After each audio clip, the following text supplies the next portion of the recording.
घोड़गी जे तारीख़ी माग माथेलो में मोमल जी माड़ी अलॻि ॿारनि जे आलमी ॾींहं जी मुनासिबत सां government boys primary school पुनू Waseer में हिकु पुरवकार तक़रीब मुनक़द थी।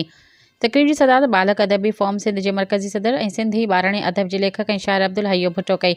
तक़रीब में government boys middle school पुनू Waseer जे हेड मास्टर ग़ुलाम मुर्तज़ा कलादी, उस्तादनि वकार अली मीराणी, ग़ुलाम मुर्तज़ा चौहान, अज़ीज़ुल्लाह लबाणो समेत ॿियनि शिरकत कई।